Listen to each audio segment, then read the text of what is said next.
Janganlah kita gembira karena melakukan sebuah taat itu. Karena melakukan taat itu apabila kita pandang dari diri kita sendiri. Itu dia. Itu yang hati-hatinya. Kita gembira melakukan taat karena taat itu banyak kebaikan-kebaikan di dalamnya. Dalam hikmah ini jelaskan, diberikan petunjuk, kita boleh gembira, tapi kita gembira, kita sandarkan kepada Allah Subhanahu wa taala. Kita boleh melakukan ketaatan itu bukan karena diri kita, bukan karena si hamba itu, si hamba ini. Dia gembira semata-mata karena anugerah Allah Subhanahu wa taala. Ya, begitu dia.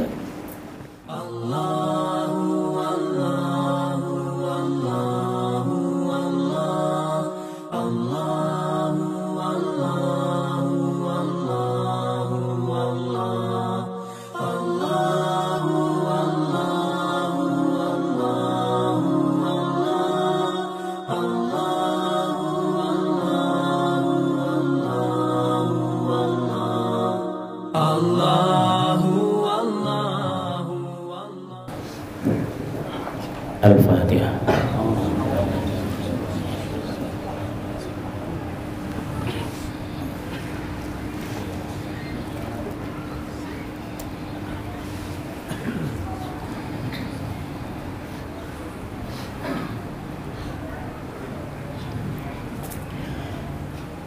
Bismillahirrahmanirrahim. Assalamualaikum warahmatullahi wabarakatuh.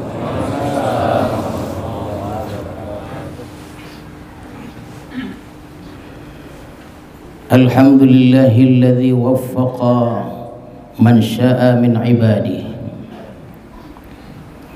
fasahhala sabilahu li khidmatihi wa ta'atihi.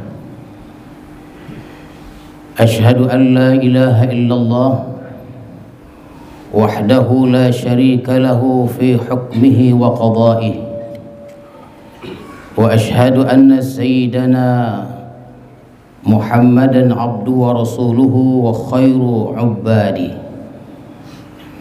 sallallahu wasallam ala sayyidina Muhammadin ahabba ahbabi wa ala alihi wa sahbihi wa zurriyatihi wa atba'ihi salatan wa salaman daimaini mutalazimaini ila yaumi liqa'i, amma ba'du.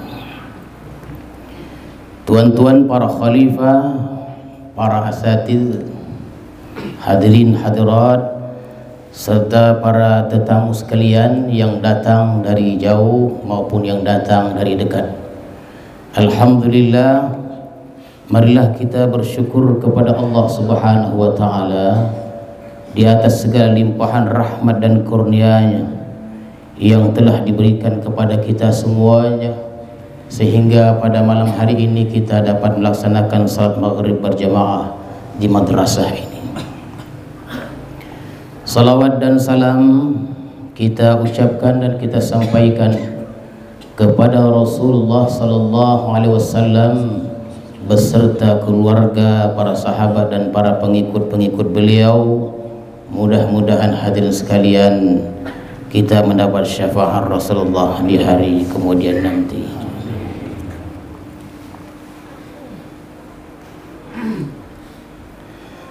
Al-hikmatus sadisah wal khamsun min al-hikamil ataiyah. Qala al-imam al-arif billah Ahmad ibn Athaillah as-Sakandari rahimahullah wa nafa'ana bi ulumihi wa asrarihi. Maka pada hikmah yang ke-56 dari al-hikam al-ataiyah telah berkata Imam Ahmad ibn Athaillah Sakandari rahimahullah wa nafa'ana bi'ulumih. Kata beliau, la tafrahuka at-ta'ah li'annaha barazat minka wafrah biha li'annaha barazat minallahi ilayka. Qul bifadlillahi wa birahmatihi fabidzalika falyafrahu khairum mimma yajma'un. janganlah menggembirakan akan engkau oleh taat, karena taat itu timbul dari diri engkau, dan gembiralah engkau dengan karena taat itu timbulnya dari Allah kepada engkau. Allah berfirman, katakanlah wahai Rasul, dengan anugerah Allah dan dengan rahmat Allah, maka dengan demikian itulah mereka hendaknya bergembira. Yang demikian itu, rahmat dan anugerah Allah lebih baik dari apa yang mereka kumpulkan atau dari harta benda duniawi. Itulah hadirin sekalian, lebih kurang terjemahan hikmah yang ke-56 ini. Jadi kalimat taat ini, kalimat taat, ta'ah, apabila dia mutlak, itu taat kepada Allah. Kalimat taat ini juga bisa dipakai kepada Rasulullah, artinya taat kepada Rasulullah. Boleh juga kalimat taat itu dipakai kepada guru, namanya taat kepada guru. Boleh dipakai kepada taat kepada orang tua, taat kepada suami, taat kepada pemimpin, boleh. Namun demikian, taat ini lebih umum sifatnya dari ibadah. Kalau ibadah ini mutlak kepada Allah, ya, kalau ibadah ini mutlak kepada Allah, mari kita beribadah kepada Allah, dan kita tidak boleh beribadah kepada Rasulullah dan kepada yang lainnya. Kepada Rasulullah pun tak boleh, apalagi kepada yang lainnya. Jadi ibadah ini mutlak, mari kita ibadah kepada Allah Subhanahu wa ta'ala. Dan taat itu sifatnya umum. Akan tetapi hadirin sekalian, apabila kalimat taat ini mutlak tanpa ada kaitannya, maka taat itu kepada Allah. Contoh, mari kita menjadi orang yang taat. Itu maksudnya taat kepada Allah. Ya. Itu mutlak. Pada hikmah sebelumnya dijelaskan bahwa, maksud 5 ke-55, dijelaskan bahwa banyaknya kebaikan-kebaikan dalam sebuah taat. Dan pada pertemuan sebelumnya kita sampaikan kebaikan sebuah taat itu kita contohkan adalah menuntut ilmu. Banyak sekali kebaikan-kebaikan dalam menuntut ilmu ini, sehingga orang-orang yang melakukan taat itu gembira hatinya. Tentulah kita gembira hati kita. Ada yang dari Medan turun dari rumah itu, malaikat sudah menghamparkan sayapnya untuk jadikan perbanani. Dia berjalan di atas hamparan itu. Ribuan malaikat lainnya memayunginya untuk berjalan sampai ke tujuan. Jadi orang-orang yang berbuat taat ini merasa gembira hatinya, senang hatinya, karena di dalam taat itu banyak kebaikan-kebaikannya, duniawi maupun akhrawi. Maka hadirin hadirat sekalian, di dalam hikmah yang ke-56 ini, ya, Imam Ibnu Athaillah memberikan petunjuk, memberikan penjelasan bahwa janganlah kita gembira karena melakukan sebuah taat itu, karena melakukan taat itu apabila kita pandang dari diri kita sendiri. Itu dia, itu yang hati-hatinya. Kita gembira melakukan taat karena taat itu banyak kebaikan-kebaikan di dalamnya. Dalam hikmah ini jelaskan, diberikan petunjuk, kita boleh gembira, tapi kita gembira, kita sandarkan kepada Allah Subhanahu wa ta'ala. Kita boleh melakukan ketaatan itu bukan karena diri kita, bukan karena si hamba ini. Dia gembira semata-mata karena anugerah Allah Subhanahu wa ta'ala. Ya, begitu dia. Al-farahu bit-ta'ah qismani. Gembira dengan taat itu ada dua macam. Qismun madhmumun wa qismun mahmudun. Gembira ada dua macam, ada yang tercela, ada yang terpuji. Mazmum dan mahmud. Ya. Senang dengan taat yang dilakukan itu tak mesti baik. Kita senang, kita gembira dengan ketaatan yang kita lakukan itu tidak mesti baik. Ada senang dengan taat tetapi jadinya dosa. Ada senang dengan gembira, dengan taat jadinya menambah pahala. Kan gitu dia. Kan dulu pernah dalam hikmah-hikmah sebelumnya pernah saya sebutkan, ada orang berbuat taat tapi ketaatan itu masukkannya ke dalam neraka. Ada orang berbuat jahat, justru kejahatan itu masukkan dia ke dalam surga. Ya. Apa pengertiannya? Ada orang jahat, dia bertobat, tobat itulah memasukkan dia ke dalam surga. Ada orang taat berbuat kebaikan, tapi kebaikan-kebaikan itu bukan ikhlas kepada Allah untuk menunjuk-nunjuk, untuk sombong dan lain-lainnya. Ketaatan dibuatnya itu memasukkan dia ke dalam neraka. Itulah makna taat itu membawa diri seorang hamba itu ke dalam neraka, dan kejahatan dibuat seorang hamba itu memasukkan dirinya ke dalam surga. Taat begitu juga. Taat itu kita gembira dengan taat, tapi taat itu membawa dosa. Ada taat gembira, gembira dengan taat membawa diri kita kepada pahala, ya, menambah pahala. Hadirin hadirat sekalian, fal mazmum kal farahi bit ta'ah min haitsu zuhuruha min nafsihi wa haulihi wa quwwatihi wa huwa al-'ujbu al-muhbithu lit ta'ah wal 'ujbu manba'u syurur. Bermula yang dicela seperti gembira dengan taat, dari sekira-kira timbulnya taat itu dari diri dan daya upaya.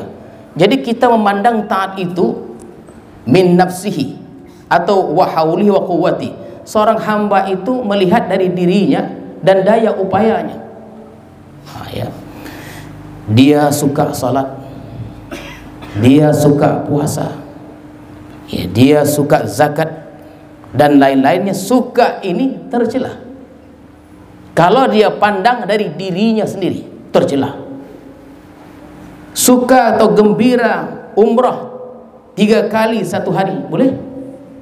Asal kue aja lah. Ya, naik taksi itu sampai 45 rial itu biasanya.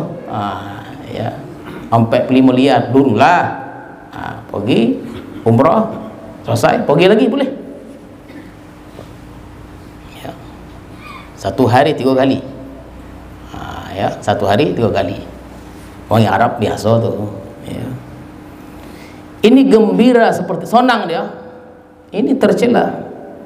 Karena ini termasuk ujub yang menggugurkan pahala, dan ujub sumber kejahatan-kejahatan, mamba'us syurur. Wal ujbu mamba'us syurur. Ujub itu dia sumber dari segala kejahatan-kejahatan.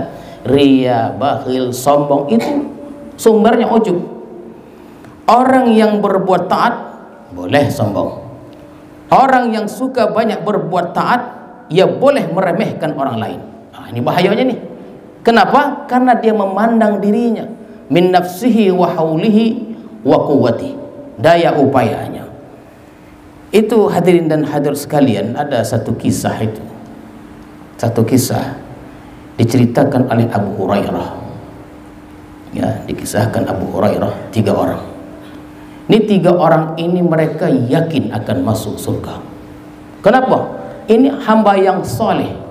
Hamba yang pertama selain soleh, matinya itu mati syahid. Matinya mati syahid.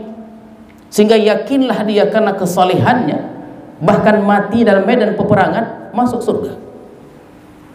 Yang kedua, seorang yang alim, menuntut ilmu, bacaan Quran bagus, dia yakin, dan memang dia seorang yang hamba yang soleh, ditambah dia seorang yang alim, yakinlah dia masuk surga. Dan yang ketiga, seorang yang dermawan, soleh juga. Maka ketika ditanya oleh Allah Subhanahu wa ta'ala, diceritakan Abu Hurairah, ditanya dia, ya, tentang nikmat yang Allah berikan. Dijawab, sudah kupergunakan ya Allah untuk amal ibadah kepadamu.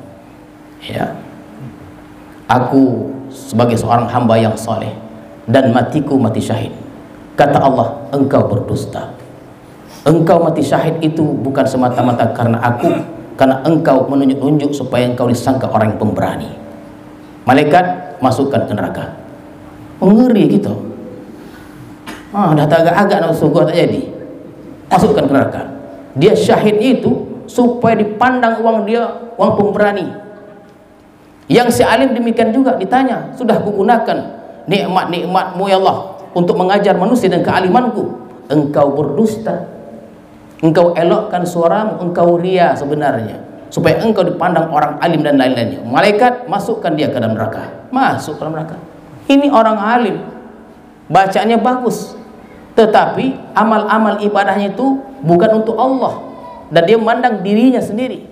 Kenapa? Karena kalau memandang kita diri kita, muncullah sombong, muncullah ria, muncullah bakhil tadi. Dan yang ketiga, ya Allah, kata si hamba yang soleh tadi, aku seorang yang dermawan, banyak harta yang telah kunafkahkan membantu fakir miskin. Engkau berdusta, engkau belagak saja, engkau hanya ria kepada manusia. Wahai malaikat, masukkan hambaku ini ke dalam neraka. Takut kita.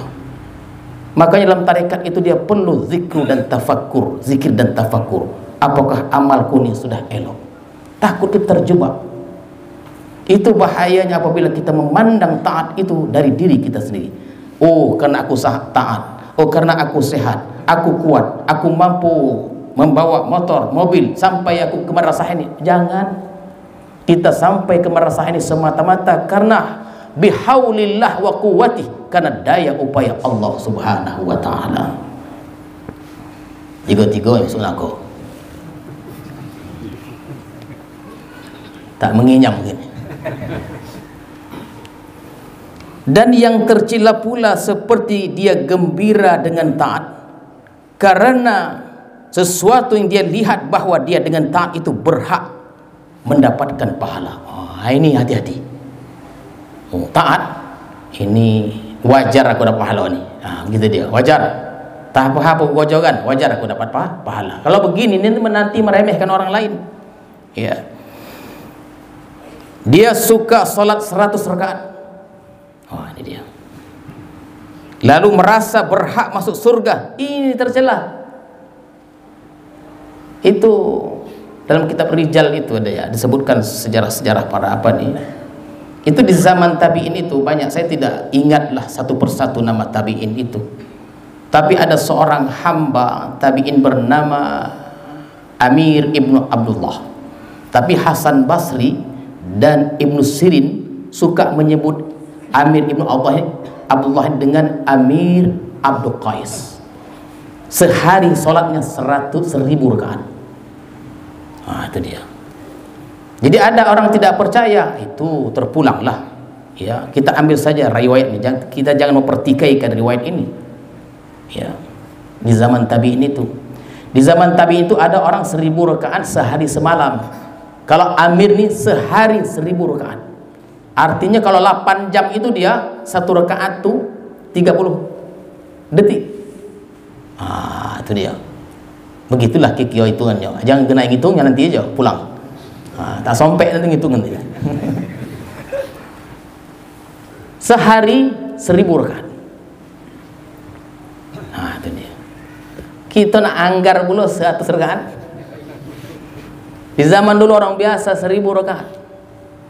Dan mereka menyandarkan bukan kepada diri mereka, menyandarkan kepada Allah Subhanahu wa taala. Amir Ibnu Abdul Qais. Sehari 1.000 rakaat. Memang orang Arab tu terlawan dah. Ini kita buktikan nanti tarawih nanti ini. Dan imam-imam jangan terpengaruh, ya kan? Sodap imam semalam copek, dia pun tak kalah besoknya. Dibantainya. Jangan begitu, biasa aja, ya. Tenang aja. Kita perlu tumaninah. Jangan terpengaruh dengan jamaah. Ya, jangan pula dikompori jamaah semalam tuh hebat dia 50 menit. Besok boleh lah katanya.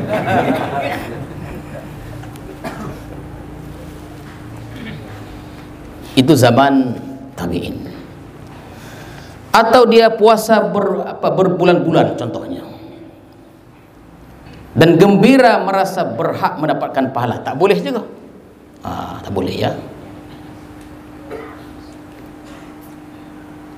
Bagaimanapun ibadah yang kita lakukan itu, betapapun banyaknya dan beratnya, tidak akan sanggup untuk ditukarkan dengan surga Allah Subhanahu wa ta'ala. Jadi jika tak boleh kita menganggarkan, oh ini aku masuk surga, pahala.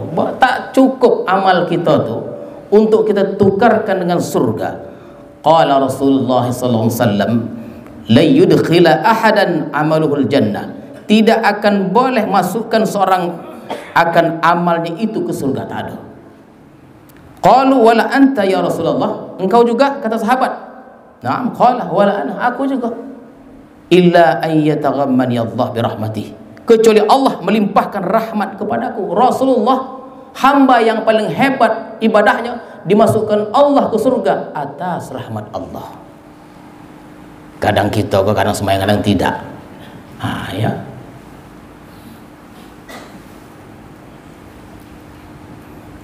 Rasulullah berkata bahwa amal beliau tidak sanggup ditukar dengan surga, karena surga itu luar biasa. Jangan kita pandang surga itu biasa, surga itu luar biasa. Ini contoh masuk surga itu dengan rahmat Allah. Ini contohnya, contoh masuk surga itu dengan rahmat, bukan dengan amal. Qala Rasulullah sallallahu alaihi wasallam, al-hajjul mabrur laisa lahul jazaa illa al-jannah. Haji yang mabrur itu tidak ada imbalan balasannya melainkan surga. Surga itu tanahnya terbuat dari permata. Surga itu dari permata, tanahnya itu. Itulah keindahan surga. Belum lagi fasilitas-fasilitasnya, ya, bidadarinya dan lain-lainnya. Haji yang mabrur nih, kata Allah, kata Rasulullah, itu surga imbalannya. Berapa ongkosnya haji kau? Kita kira dulu. Contoh ongkos naik haji 150 juta. Mahal tu dah. Ya, hotel berbintang. Kan gitu dia, hotel berbintang. Makan tetap nasi Arab juga tuh. Ya kan? Mungkin dengan 150 juta tinggal di hotel yang hebat lah.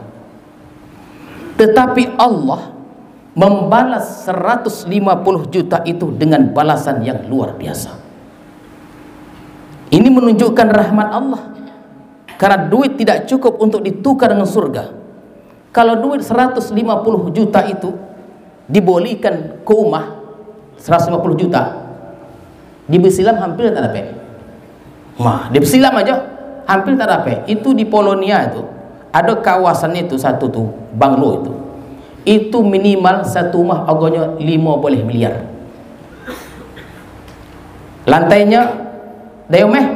Tidak, biasa, sama macam keramik tangga kita tuh. Manggar sedikit. Itu Khalifah Haji Musaddak itu ya.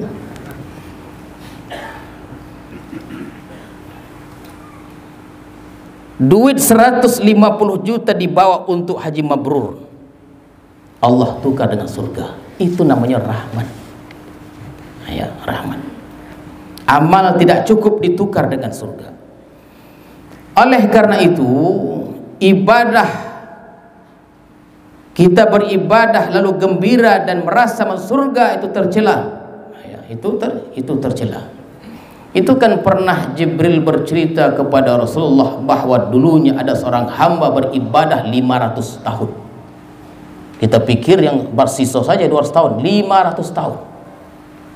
Jibril mengkhabarkan kepada aku 500 tahun. Ya, dia beribadah itu di tengah laut, ada pulau, tapi Allah berikan anugerah kurnia. Tiap hari dia boleh makan buah delima. Allah berikan anugerah. Itu selama 500 tahun. Ketika ditanya Allah, hanya seimbang dengan kurnia mata yang Allah berikan padanya. Ditanya Allah, engkau masuk surga atas rahmatku? Tidak, kata dia, atas amalku. Kata Allah kepada malaikat, masukkan ke neraka. Menangis. Baru tahu. Jadi kita masuk surga 500 tahun beribadah bukan karena amal ibadah kita. Betapa hebatnya dia beramal ibadah 500 tahun, dimasukkan ke surga karena rahmat Allah. Dan dibanding-bandingkan karena Allah seimbang rahmat mata saja, belum yang lain lagi. Mata aja seimbang dengan 500 tahun itu. Orang yang menuntut ilmu niatnya ikhlas karena Allah Subhanahu wa taala. Ini dibalas dengan beberapa gedung. Wah, tengok tuh. Kita sudah ceritakan. Tuan-tuan serta hadirin sekalian, kita yang hadir nih menuntut ilmu nih dibalas oleh Allah di surga dengan gedung. Dan di dalam surga itu sekali turun dia dibalas dengan berbagai balasan yang luar biasanya oleh Allah Subhanahu wa taala. Dengan gedung di surga. Di surga ini banyak fasilitasnya yang saya sebut tadi, bidadari dan lain-lain, khodam-khodamnya. Ya, segala macam air boleh diminum. Itu sekali turun ke pengajian. Duduk 1 jam lalu dapat balasan. Ini kan rahmat. Contoh mudahnya, kampanye lah. Kampanye. Kalau sana namanya pilihan raya. Ya, pilihan raya. Sekarang namanya kampanye. Waktu kampanye, semua kita ada pengalaman ikut kampanye. Ya kan? Waktu kampanye kita, maksudnya ikutlah dipanggil, dapat air mineral, air aqua. Ya, sebotol. Bu gembira betul tuh. Duduk berjam-jam, dapat air mineral, dapat nasi bungkus, dapat baju sebiji. Itu ya, baju. Terkadang tuan-tuan kalau sembahyang perhatikan betul-betul baju dalamnya. Iya, ika baju jubah kau kan tipih, di dalamnya gambar 2 uang. Tertengok gitu juga. Tapi apalah, tertengok. Ayo, mau kerosah tengok betul. Air mineral, nasi bungkus, baju sebiji. Duit lah dalam 50.000 begitulah ya. Ini balasan yang wajar. Di mana-mana memang begitu dia, balasan yang wajar. Tapi kalau ada orang datang kampanye itu diberi 1 Alphard dia. Alphard kan? Alphard dengan mewah tuh. Ini namanya rahmat dari yang berkampanye itu. Itu rahmat dari yang memberi itu. Tak pernah kita dong ada, ya kan? 1 aqua pun payah dapatnya. Bagi dia. Sembahyang sunat subuh 5 menit saja. Tapi Allah membalas dengan dunia dengan segala isinya. Ini kan rahmat namanya. Surga itu lantainya itu, tanah itu dari permata. 5 menit aja. Berarti itu bukan amal, itu merupakan rahmat anugerah Allah Subhanahu wa taala. Jadi kalau kita ibadah dan gembira dan merasa dapat surga, itu gembira yang tercela, al-mardhum, hadirin sekalian. Wa kal farah biha lima yara annahu biha atqa min ghairi. Gembira dengan taat tercela juga karena sesuatu yang dia lihat bahwa dia lebih takwa dari yang lainnya. Ini bahayanya.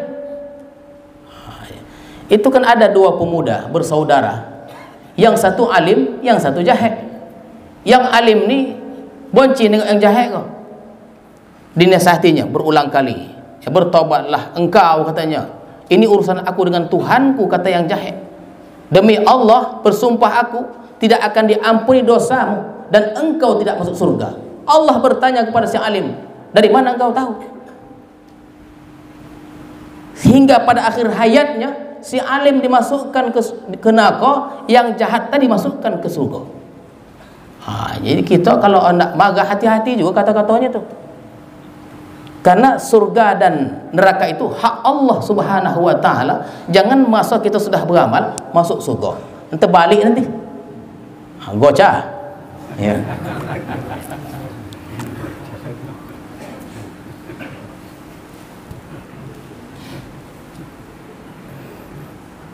Itu hadirin sekalian, gembira-gembira yang tersebut di atas yang saya kemukakan tadi adalah gembira yang boleh meruntuhkan pahala. Ya, meruntuhkan pahala kita. Wal mahmud kal farah. Ya, wal mahmud. Wal mahmud kal farah bit ta'ah min haitsu syuhuduha min Allah ta'ala ni'matan minhu wa fadla walaula fadluhu wa rahmatuhu ma atahu. Yang tadi lah ya, dia salat 100 rakaat. Ya. Allahu alam sama ada atau tidak dari kalangan kita yang pernah salat 100 rakaat itu. Tapi di zaman tabi'in itu orang biasa sembahyang 1000 rakaat. Ya, kalau dia, saya kasih tahu tadi, kalau dia 1 rakaat itu 30 detik itu, ikan 1 menit 2 rakaat, itulah 8 jam ya. Ya. Tapi kita tak boleh kita samakan solatnya mereka dengan solatnya kita. Solat kita copek dan lama sama aja, tak apa-apa di pikirannya. Ya, yang lama ya, bahkan menggugurkan.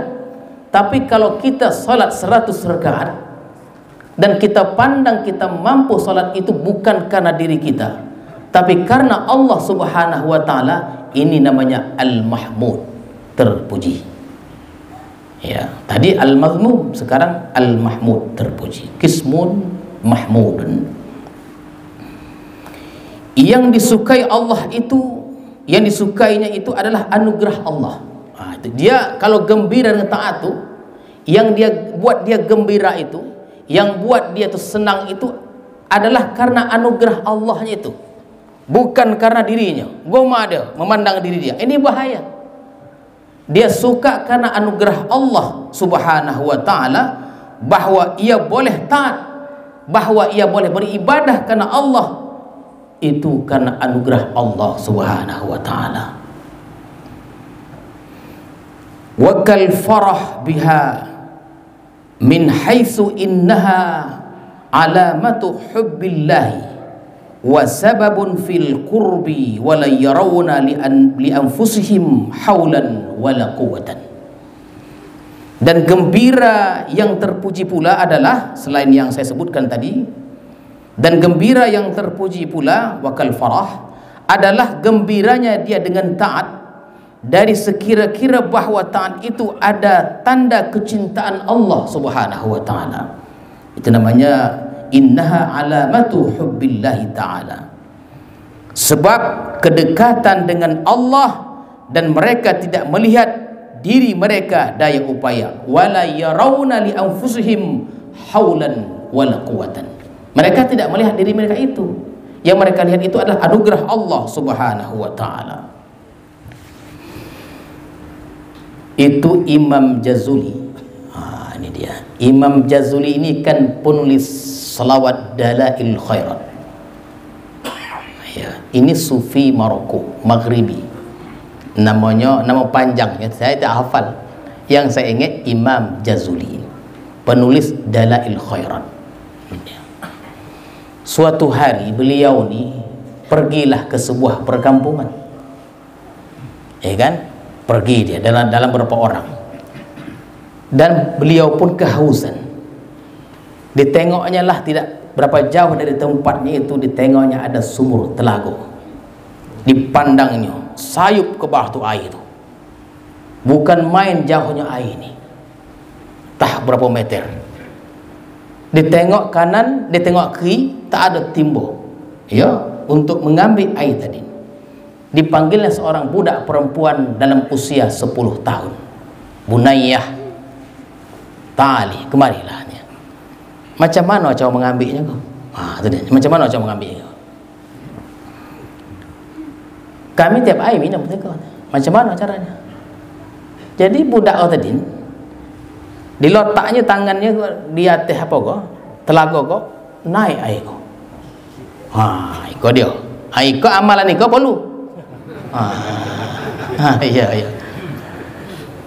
Jangan amalan kau supaya banyak duit. Usah itu lagi. Diletakkan tangan budak umur 10 tahun, riwayat tu naik air itu. Jadi masyarakat kami di Sikau, kata budak tadi, kalau nak ambil air, kami letakkan tangan kami, dah minum, ambil air. Iya pula. Itu dia. Dalam riwayat ada yang mengatakan ludahkan sikit. Sikit ke sikitnya. Kalau banyak tadi goli kita. Sikit aja dia, sikit aja. Syarat naik air tadi. Heran Imam Jazuli, macam mana bisa begitu? Ditanyanya, macam mana bisa begitu? Ajaib katanya. Itu dengan apa amalan yang kau amalkan? Kami di sini di kampung ini biasa mengamalkan selawat. Wah, selawat dia. Kami baca selawat, nanti setiap kami haus, perlukan air, kami letakkan tangan kami, naik air itu. Berapa punya kalau baca selawat satu air 50.000. Kau tahu? 50.000. 50.000 kali. Bukan 5 kali. 15.000 kali. Allahumma sholli ala sayyidina Muhammad. Ini tidak ada ceritakan selawat yang macam mana, tapi selawat minimal Allahumma sholli ala sayyidina Muhammad. Itu minimalnya 15.000 kali. Allah 5.000 je berkipeh. Aneh ni Mas Dulu katanya. Iyalah, nanti kita tengok lagi supaya lebih elok lagi dia. Nanti kalau kita pasang AC nanti salah hadap pula katanya. Kipeh aja agak gitu. Ya, mudah-mudahan joki kita pasang kipeh nanti. Takut kita tidur. 15.000 kali. Bahkan dalam riwayat lain hampir 30.000 kali. Itulah amalan kami. Maka setiap kami, kata orang kampung tuh, kata budak tadi, haus dan perlukan air, kami gigaukan air tangan kami, naik air tadi. Ini bukan sihir. Termotivasilah Imam Jazuli ini, luar biasanya. Maka beliau tulislah satu selawat, itulah beliau beri tajuk, namanya Dalailul Khairat. Itu dia. Jadi tuan-tuan yang misalnya baru mendengar, bolehlah kita sama-sama mulai lagi beramal dengan Dalailul Khairat itu. Ya, nanti jangan ditanya apa khasiatnya, beramal aja lah untuk Allah. Khasiat itu timbul sendiri nanti itu. Ya.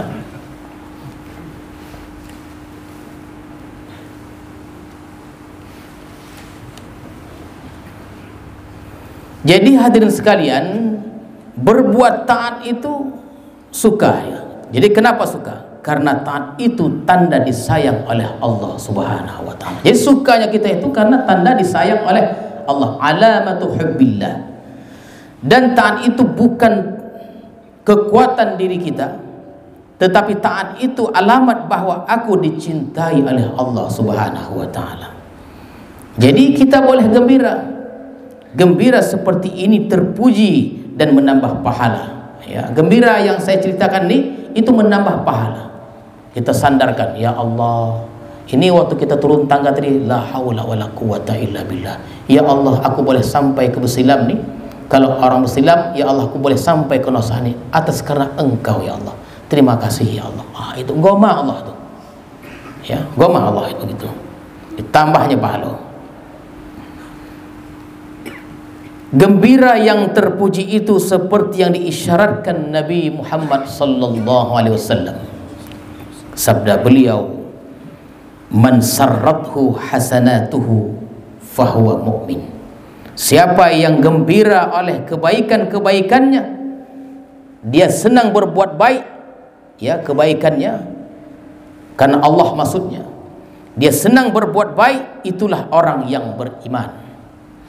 Orang yang berbuat baik dan senang, hadirin sekalian, inilah orang yang beriman. Senangnya dia seperti ini, senang karena anugerah Allah, dicintai oleh Allah Subhanahu wa taala. Aku suka menuntut ilmu karena anugerah Allah Subhanahu wa taala. Karena aku dipilih oleh Allah untuk datang mari. Tidak semua dipilih oleh Allah Subhanahu wa taala, ya, tak semuanya. Jadi kita termasuk orang pilihan. Jadi kita gembira karena pilihan Allah, karena Allah mencintai diri kita. Bukan suka karena salatnya, tapi suka karena dipilih Allah dan anugerah Allah Subhanahu wa taala. Mudah-mudahan Allah berikan kita kesehatan, kekuatan, sehingga kita dapat beribadah pada bulan Ramadan ini. Dan inilah pengajian Al-Hikam yang terakhir untuk tahun ini. InsyaAllah kita akan sambung setelah bulan Ramadan nantinya. Semoga Allah terima amal ibadah kita dan diampuni segala dosa-dosa kita. A'udzubillahi minasyaitonirrajim. Bismillahirrahmanirrahim. Allahumma zidna ilma warzuqna fahma walhiqna bis salihin. Allahumma ja'al jam'ana hadza jam'an marhuma wa tafarruqana min ba'dihi tafarruqan ma'suma. Wa sallallahu ala sayyidina Muhammadin wa ala alihi wa sahbihi ajma'in. Walhamdulillahi rabbil alamin. Assalamualaikum warahmatullahi wabarakatuh.